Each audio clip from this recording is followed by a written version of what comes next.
What's going on? It's your boy Sermon at Sermon's Domain on Twitter. The other day, Joe Budden provided an update on what would be Slaughterhouse's third album. It's one that I've personally been waiting on for at least 3 years. Pretty much after they dropped their House Rules mixtape back in 2014. I've been anticipating this project, and there was a lot that went into it.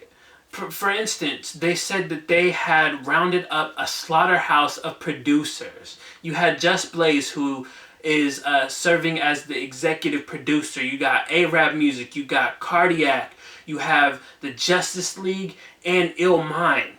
Those right there are some of the best producers in hip-hop.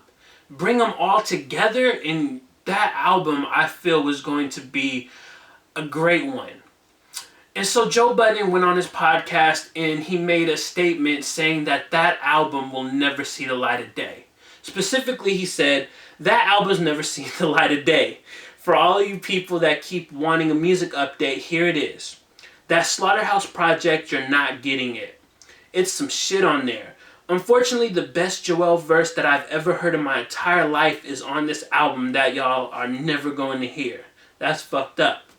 I wanted to take a few of them records. The entire group was in such a dark space when we recorded all that music.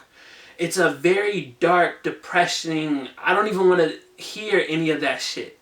I don't even rap like that. I don't want to rap like that. We would have to record all new verses to put that project out. So it seems more that Joe Budden is saying that as a group, they wouldn't want to put this album out because of the subject matter. And that makes sense. But it also makes me wonder, like, what's the future of the group? We've heard rumors and never any confirmation that they were done as a group, but it's kind of evident they've all gone their solo ways. They're still cool with each other. They still work together from time to time, but you see Royce doing his thing, Joel doing his thing, working with Ill Mind. Joe Budden's put out a few albums. Crooked Eyes put out mixtapes and albums.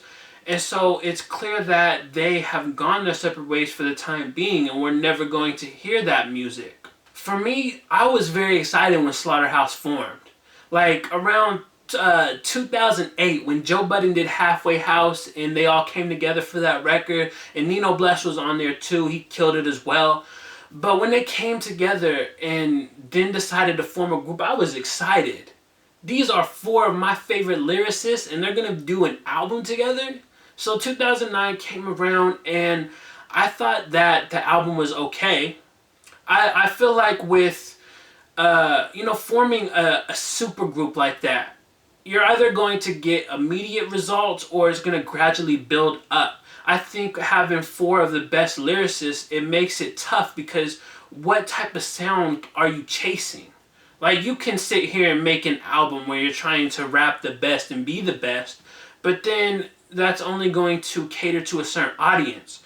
You can add concepts into there and show your range as an artist, or you could do what they did on their sophomore album, Welcome to Our House, where they catered more towards like the mainstream.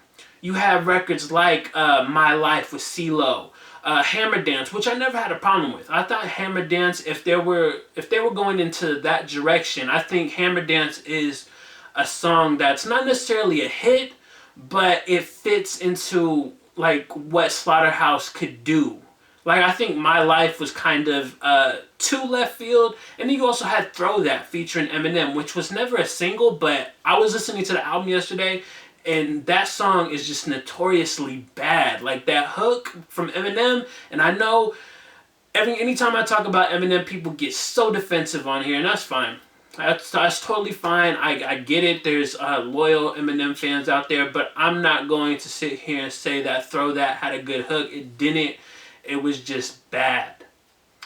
And so Slaughterhouse, to me, it was kind of like they had a few good songs here and there, and then House Rules came. In 2014, the mixtape, they did House Rules, and that was pretty much like a prequel to the album. You had all the different producers on there in some way, shape, or form. It was only 10 songs, but that's all they needed.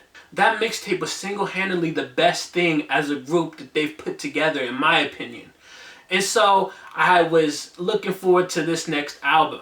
Like I said, the Slaughterhouse of producers meets the Slaughterhouse of artists, and it was going to be a great project. And I like that Joe Budden was able to give some more details. Maybe it's been known and out there in the past that they were going in a more dark and depressing way, but I think that just hearing about it and wanting that music, I think they all have, they're all great when it comes to that subject matter. They've all dabbled in it. More Joe Budden than anybody else. Joe Budden gets dark and depressing way more than any of the other groups, but everybody else in the group has gone that path at some point in their career.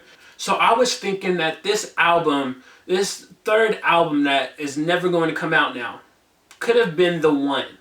I'm not saying this is the one that would have went platinum and gold and sold 1 million records and produced a radio hit. I'm not saying any of that. I'm saying as far as quality wise, everything that Slaughterhouse was doing sort of led up to this moment, and I think it was going to be huge for them.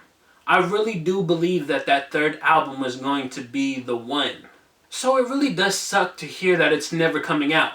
It's understandable though. I think as a group, you wouldn't want to put out music that was recorded, in the last 5 years, and you're not in that mindset anymore. It was more one of those albums that was recorded during a certain period of time, and if they weren't going to put it out in that period of time, if Shady Records wasn't going to release it when they wanted to release it, then as time goes on, you get less attached to that music and you don't want to put it out anymore. You don't want that to be a reflection of where you are now, because a lot of times you might write in the moment. I know Joe Budden does that quite a bit. He'll write in the moment, and if he were to wait, some of these songs that he's put out in the past might never have been released.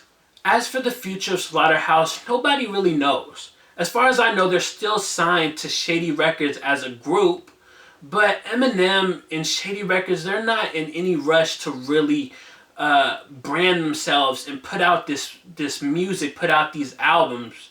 There's always a possibility that we get a third album one day, but I think right now the group had to separate. They had to go and do their own solo thing, and then one day maybe they'll come back together. Maybe Eminem will call them all up and say, hey, it's time. Let's get another album going.